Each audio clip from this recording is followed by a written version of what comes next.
जिन्होंने खुफिया ताकतों के हाथ और पांव बांध कर रखे हैं। जब ये फैसले ही देखने में नहीं आए तो फिर इन ताकतों ने पाकिस्तान में बेलगाम ही होना था।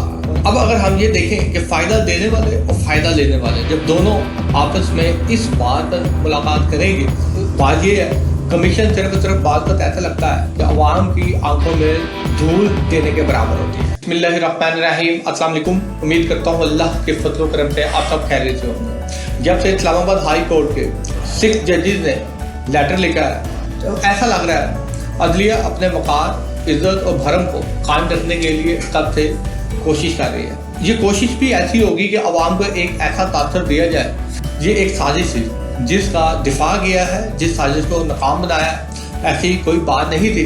मुल्क के बेहतरीन मफाद के लिए अब कमीशन बनाने की तैयारी शुरू कर दी गई है, क्योंकि चीफ जस्टिस ऑफ पाकिस्तान और वज़ीर आज़म शहबाज शरीफ के दरमियान जो कल मुलाकात हुई है, इसमें यही फैसला किया गया है कि एक कमीशन बनेगा, एक रिटायर्ड जज को लिया जाएगा, एक रुकनी कमीशन की सरबराही में फैसला किया जाएगा, देखा जाएगा, इस मसले की गहराइयों तक पहुंचा जाएगा। मगर जब भी पाकिस्तान में कमीशन का नाम आता है तो अदलिया की तारीख में जितने भी कमीशन बने, जो भी फैसले हुए, उन फैसलों पर या तो सही तरह अमल दरामद ना हो सका, मगर अगर कोई कमीशन वाकई अपनी मेहनत से कोई रिपोर्ट बनाकर अवाम के सामने लेकर आई है, उसको दफना दिया गया, या कमीशन के पूरे तरीकाकार को बहुत सुस्त कर दिया जाता है। या फिर एक चीज़ ये भी है कि कमीशन के फैसले के बाद दी जाने वाली तमाम तर सजाएं एक मुकर्रर मुद्दत के बाद ख़त्म कर दी जाती है। बात ये है कमीशन सिर्फ बात पर ऐसा लगता है कि अवाम की आंखों में धूल देने के बराबर होती है। और कमीशन जिस फलसफे की बुनियाद पर रखा जाता है, उस मशहूर मकूले या फलसफे का नाम मिट्टी पाओ है। मिट्टी पाओ गल मकाओ। सियासतदानों की मशहूर आइनी शिक मिट्टी पाओ गल मकाओ के ऐन मुताबिक कमीशन बनाना हमारी अदलिया तरीके एक रवायत रही है। बड़ी मुज़ीक़ा खेल बात ये है, हमने अदलिया के तरीके में बहुत से अज़खुद नोटिस देखे हैं, अदलिया की आवाज़ की गूंज बहुत दूर दूर तक देखी है,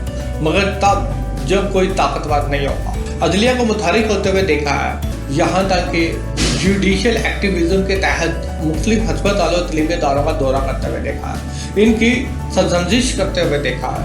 ऐसा एक तासुर दिया जाता था कि कोई भी अगर एक्स चीफ जस्टिस के सामने खड़ा होगा तो उसकी धज्जियाँ उड़ा दी जाएंगी, तौहीने अदालत का नोटिस दे दिया जाएगा।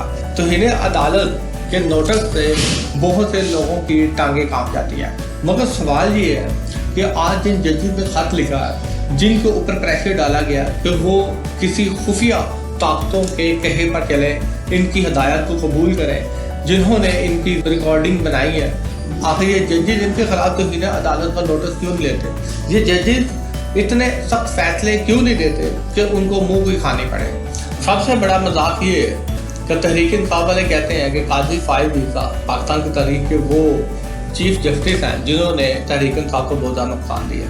यही वो जज है जिन्होंने इमरान खान के या तहरीक इंसाफ के खिलाफ ऐसे बहुत से फैसले किए हैं जो इमरान खान की हरीफ जमात मुस्लिम नून के हक में जाते हैं। उनके लिए तो फ़ायदा मंद होते हैं, मगर तहरीक इंसाफ को इनका बहुत सा नुकसान हुआ है। तहरीक इंसाफ को इस चीफ जस्टिस पर एतमाद नहीं है, या वो इनके बारे में पूरी एतमाद होते हुए नजर नहीं आते। दूसरी तरफ चीफ जस्टिस ने जितने भी फैसले किया है, इनका बराहे रास्त बिलवास्ता या बिलावास्ता दोनों तरह से फ़ायदा मौजूदा वज़ीर आज़म शहबाज शरीफ को हुआ है। अब अगर हम ये देखें कि फ़ायदा देने वाले और फ़ायदा लेने वाले जब दोनों आपस में इस बात पर मुलाकात करेंगे और इस्लामाबाद हाई कोर्ट के 6 जजों की उस खत की इंक्वायरी करेंगे, क्या साफ शफाफ इंक्वायरी कर पाएंगे जिससे वो तमाम फैसले रिवर्स हो सकते हैं, जिससे वो दोनों बेनकाब हो सकते हैं जो फ़ायदा लेने वाले थे।